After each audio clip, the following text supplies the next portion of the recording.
Championship Sunday from Nassau in the Bahamas. Baha Mar Hoops rolls along with a winner-take-all title game between the Santa Clara Broncos and the UCF Knights. The bracket from the Bahamas Championship. UCF defeated Oklahoma State in overtime Friday. Santa Clara beat DePaul in the semis to reach the final. Hi again, everybody. Great to have you with us alongside the Kentucky Wildcat and national champion Kyle Macy. Chris Sylvester on hand. Sam Hyman joins us shortly. Well, UCF, they overcame a 17-point deficit to reach tonight's title game and got a big boost off the bench from C.J. Kelly. Yeah, C.J. Kelly. Glad you're with us tonight from United Supermarkets Arena with Clark Lambert, Chris Sylvester, our entire crew. Texas Tech, I think they've answered some questions here down the stretch of non-conference play, especially on offense. 100 points each of the last two games and well on their way to the century mark again tonight. If there was any question about Texas Tech on the offensive end, they've answered it the last three. Hello, everybody. It is great to have you with us alongside the All-American and national champion Kyle Macy, Chris Sylvester on hand. This is a terrific matchup. John A. Logan in the national title game for the first time in program history. The #1 overall seed, 30 consecutive victories.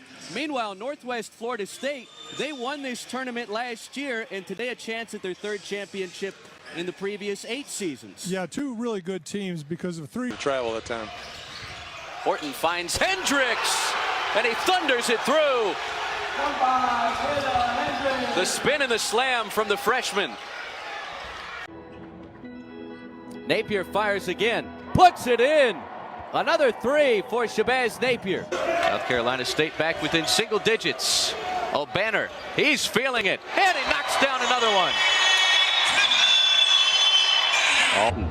Fans remembering the chippiness late in the game last night. Here's a block for Scal. And a run out for Skylar Mays. He'll finish with the reverse. I'm sure Johnny Dawkins not real happy with that possession. Anderson throws it down. Or that skyward. And here comes Peterson. Lewis pulls the trigger. Bullseye. Big shot. Develop these young men, and that's why they're going to get lots of minutes here in the G. Mason Jones, and give him one on the house.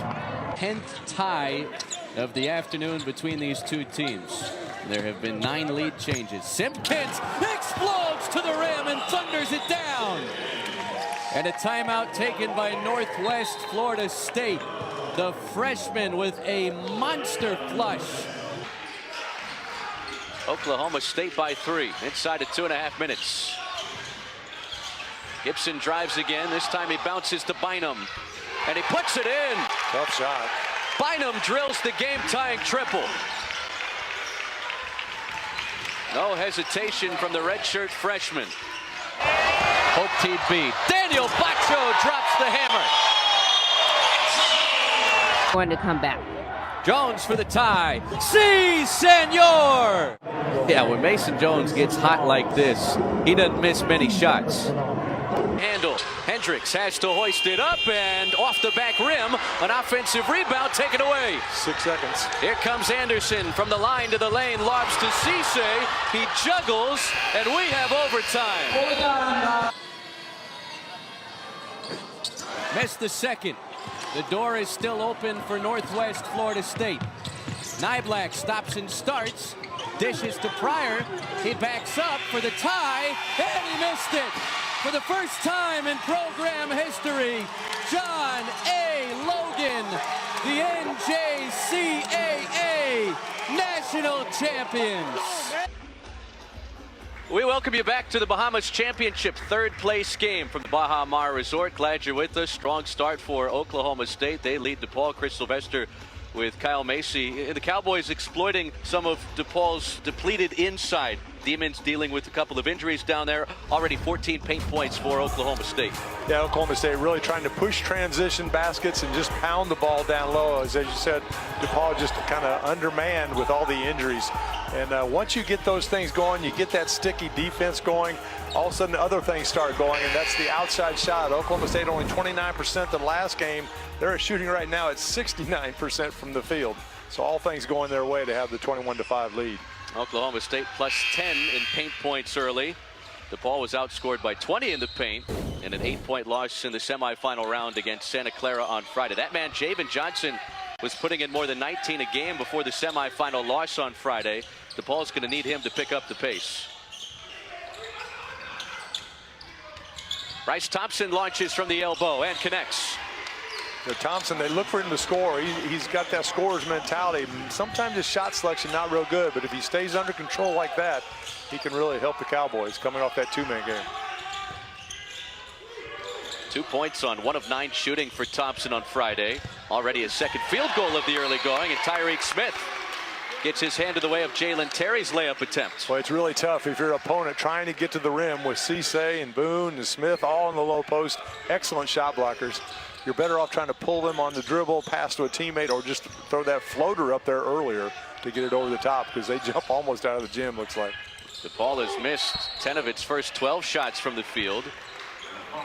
Errol Penn will take 2 more free throws for the Blue Demons.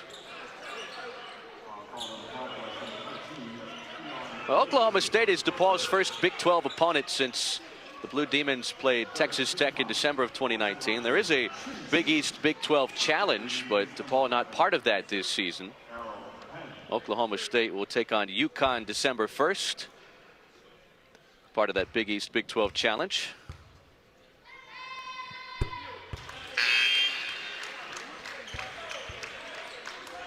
Moussa Cisse, the reigning Big 12 Defensive Player of the Year, back in the game for Tyreek Smith, who gave Mike Boynton some valuable minutes off the bench. He did, played very well, got a basket, got a couple defensive stops. So they'll take those fouls. Having the 3 big guys and even a 4th on the bench, they've got some fouls to give. You just don't want to give them away too early in the contest. Penn getting that one to go down, only 36% from the free throw line coming into the contest. Errol Penn has 5 of the 7 DePaul points. Blue Demons will employ full court pressure. First minutes for Caleb Asbury, the graduate transfer from Texas State. Hit a couple threes off the bench for Oklahoma State in Friday's overtime loss to UCF.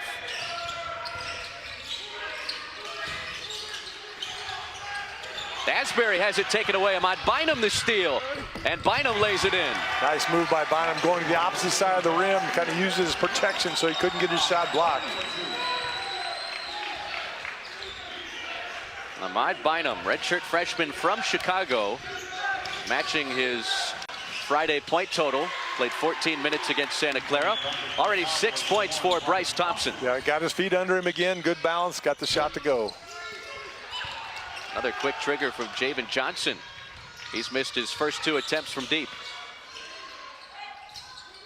We're seeing the Cowboys play much faster than they did against University of Central Florida. But you got to give UCF some credit for that, maybe. They're good defense. Nice hesitation from Cisse, his first points.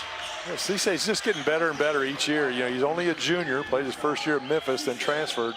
But defensively, he's always been real good with timing block shots. But offensively, just consistently getting better and better each game. An area of his game he really worked to improve on this offseason. He's posted 3 straight double-doubles. Bynum, that's a tough 3. And Errol Penn's got the offensive rebound. Quick stick back, and it bounces in. Penn's in battling down there in the low post. He's given up some size at only 6'6" to a 7-footer, but just being aggressive. 7 early points for Errol Penn. Thompson finds Cisse, and Deshaun Nelson comes out of nowhere to take it away. Bynum for 3. It's good. Bynum has that scorer's mentality as well. You knew when he got that pass, he was looking to take a shot. It just missed one, so wanted to get one to go down. Blue Demons on a little bit of run here. 13-point lead for Oklahoma State. Thompson, another mid-range. This time he misses. Bodies hit the floor, and a foul on Oklahoma State.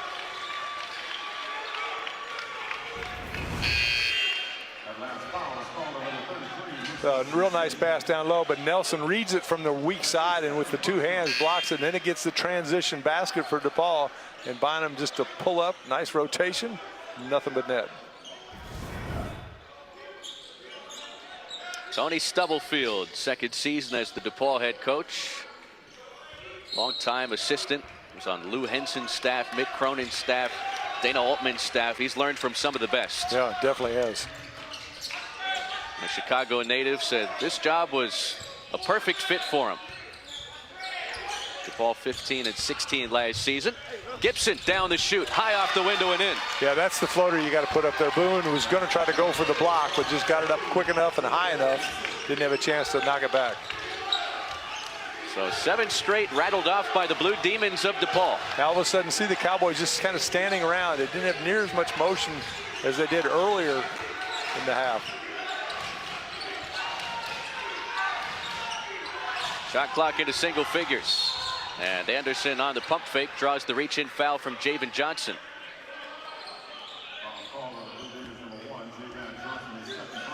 That's the second on Johnson this first half.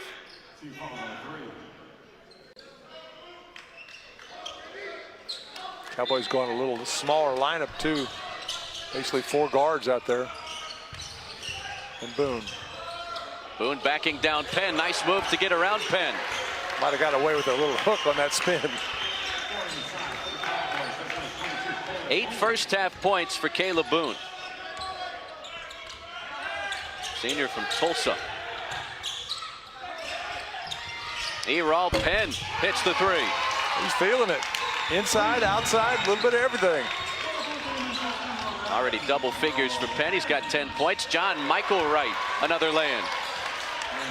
That's the reason they did bring him to Cowboy land, because he's a scorer. More than 18 a game in the Big South at High Point under Tubby Smith last season. Johnson, 2 first half fouls, swings it out to Deshaun Nelson. Nelson twirls around, takes it to the cup and draws a foul. One reason DePaul's been able to make that run, they've made 8 of their last 10 field goals. Things starting to open up for these offenses in the 3rd place game of the Bahamas Championship. Caleb Boone, Eral Penn have double figures in the point column early.